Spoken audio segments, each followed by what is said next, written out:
Hi, this is Phil, and this is a catch-up session for week 4 of BeginnR, which is not recorded. So I'm just gonna go through with the demo and share my screen for a second.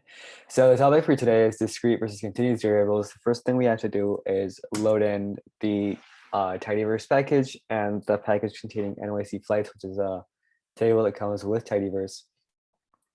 So let's use the MPG dataset here and pipe that into a ggplot function where we have manufacturer as an x variable, and then we just have a bar chart that basically in the y-axis counts how many times this manufacturer appears. So let's just our mouse here and run this. And here I have all the different manufacturers in the x-axis. I have a number of times they appear in the y-axis. This example goes to show that columns that are not numbers, such as a manufacturer, each of which is a name, they are discrete, and that's because we can usually count individual possible values within manufacturer. For our next example, we're going to use a diamonds data set, and we're going to filter diamonds for wherever caret is smaller than 3, and we're going to pipe that into a ggplot function, putting caret in the x-axis, and then we're going to put that into a GM histogram with a bin width of 0.01. So what bin width means, and we're going to review this later on, is that basically the histogram is binning the data points together, like separating them into bins. Each bin has a width of 0.01 in the x-axis. So like every 0.01, it's going to count how many rows have a caret within that bin, and that count is going to appear here in the y-axis. So in this case, columns that are numeric, such as caret, tend to be continuous, especially if they have a lot of possible values and it would take forever to count them. However, here is a counterexample. We're going to be piping the MPG dataset into a ggplot function and put 30 miles per gallon in the x-axis and number of cylinders in the y-axis and plot that in a scatter plot. Here it is clear that the number of cylinders is a discrete variable, even though it is numeric, because it has few possible values. It only has 5, 6, 7, and 8. Sorry, 4, 5, 6, and 8. And yeah, so they're considered discrete, and we can have a cylinder of a decimal or any value between these. So that would be a discrete variable. And for a discrete variable, it's not very useful to use a scatter plot because it's going to turn out like this with all the points in the same set of horizontal lines. Great. Next example, we're going to pipe the diamonds data set into ggplot with the price variable in the x-axis, and we're going to plot that into a histogram, and each bin is going to be 50, I guess, dollars big. Right, this is clearly data that is continuous. Although we know that price can't technically be more accurate than 2 decimal places.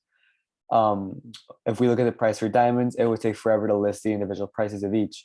So price is considered continuous here, and this also applies for variables like year or time.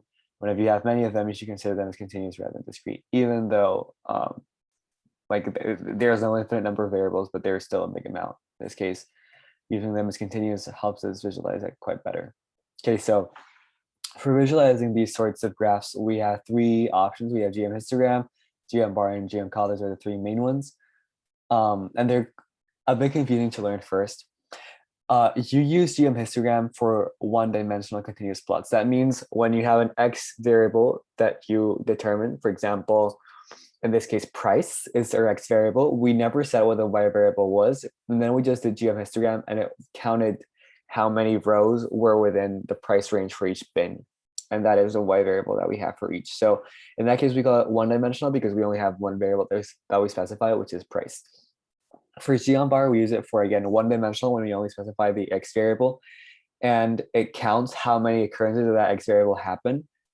The difference between GM histogram and GM bar is that histogram puts data into bins, especially when you have a continuous plot, whereas in GM bar you'd have a discrete plot. You have a much smaller domain of X variables that you can use. In the case of, for example, the car maker or manufacturer, you have 10 different car manufacturers, whereas here you have a ton of different prices. So having a bar for each will not be too useful. And also the fact that there's so many different prices means that the count for each price would be very low. So it's much more useful to just like bin them into a range of prices. So like, for example, a diamond costing like $49.99, maybe there's like one, or maybe there's like 10, and then there's like one diamond that costs like $50.01. So the count for that is not going to be very indicative of the data that we actually want to see here. And then when we have a 2D data set, in which case we specify the X variable and the Y variable, we're going to use gmcall. For discrete or continuous plots both work. So in this case, we're piping the diamonds data set into a filter where we filter for caret is and 3. And then we're piping that again into ggplot function. We're going to have caret in the x-axis, and we're going to make the histogram out of that. So in this case, we use gm histogram because caret is continuous, not discrete. And here we are going to pick a better width of the bins. We're making the bin width, we're specifying the bin width, and we're making it smaller. In this case, the default is for the number of bins to be 30. So it's going to like take the entire domain, like from the smallest value we have in the data, like around 0 to the highest around like 3. And it's going to divide that range into 30 different bins. But to make it more descriptive, we can actually set the width of each individual bin ourselves. In this case, the width is going to be 0.01. Let's run that. I see this plot is much more descriptive than that plot. So using a smaller bin width tends to be better for continuous data, especially if you want to like zoom into the details. This is for discrete data. So we're passing in the MPG data set into a ggplot function, and what goes in the x-axis is a manufacturer variable, and then we're just counting in the y-axis how many rows have, for example, Audi, etc. So that is for a discrete variable. For this next example, we're passing in MPG, the data set, to a ggplot function, where we have the cylinder variable on the x-axis, and then we're again doing gm bar. Even though cylinder is a numeric variable, it's still discrete, so it makes much more sense to do it as a bar rather than as points. What that will like just stack up in the same line here for each different bar. Then for this example, we're filtering for flights that have their origin, and I think there's LaGuardia Airport in New York.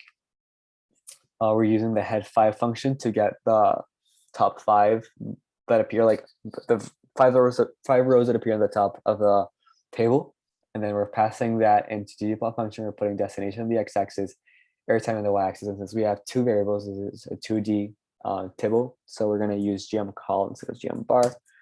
Run that,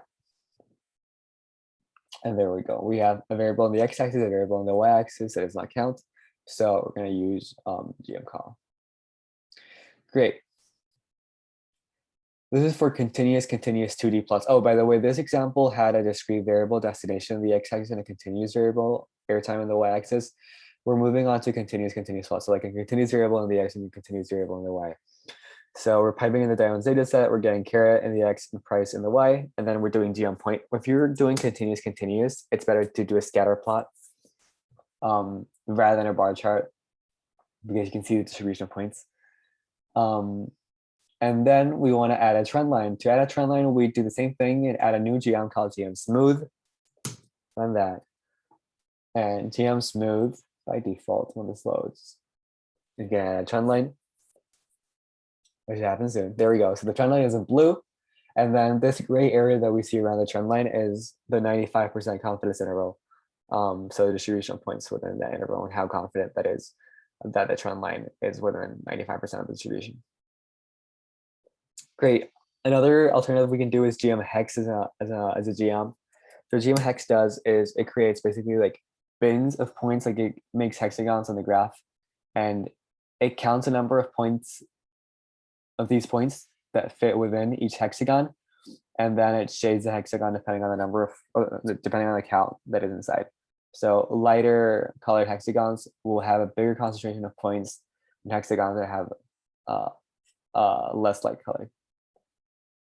So we use it when there's a lot of points as in here, and it's difficult to visualize how concentrated the points are. Like for example, imagine here where my mouse is, we have like 1,000 points, but that would be shaded as quite dark blue. Whereas at this point we'd have like here we have like 5,000 points, so we never get to see that in the graph clearly. So gm hex is much better for these purposes. Now what we're doing here is we are piping in the diamonds data set into ggplot, putting caret in the x-axis, price in the y-axis, doing a gm hex. And the only thing we're changing is we're making a log scale instead of like a scale that has a constant gradient. So in this case, we're using log 10 for x and log 10 for y. And we're just filling this legend bar with a package called varialbes to make it a different color. So these are the varialbes colors. And then this is a log scale on the x-axis and a log scale on the y-axis, which it's interesting because it makes the visualization of data differently. Whereas here, it might not be as apparent that some areas have a higher concentration of points than others. Great. For additional aesthetics, when you want to do geom smooth and you set SE equals to false, you're not going to get this confidence interval around that. Let me just go to the help menu, FNF1. So geom smooth, and if I scroll down to the SE argument, it says display confidence interval around smooth. It's true by default, but if you don't want to see the confidence interval, you set that to false. So this is how it shows up. Great. For this other one, we're doing the same thing. We're setting SD to false. And in this case, since we are grouping by the color aesthetic or by drive, so like each different drive has a different color, we're going to get a different trend line for each different color. And we're setting S equals false to not making like two charts within the same graph. So, or like too dense. So we're raising the confidence interval here. Great. For this one, we're changing the shape based on the drive instead of the color. And again, we're going to have a different trend line for each shape. The triangles are all going to have one trend line, the circles another one, etc. And in this case, we are changing the type of the line that we use to graph based on the drive. So each different, like for example, this dotted line will be different to this entire line, which will be different to this line. Again, depending on the drive. If we are talking about labels, let's see how this graph turns out. This is like the standard graph where you have dest and airtime. This is quite untidy. You can add a new geom, or sorry, not a geom, a layer called labs, which stands for labels. And you set the title equals to whatever you want the title to be inside quotes. Same for the axis title for the x-axis, axis title for the y-axis. And then the caption will just go on the bottom right, unless you specify it to be otherwise. So here we have the title. Instead of saying airtime like this, we write it like this, and same for destination. And then we have the caption at the bottom right. Great, that's it for the demo.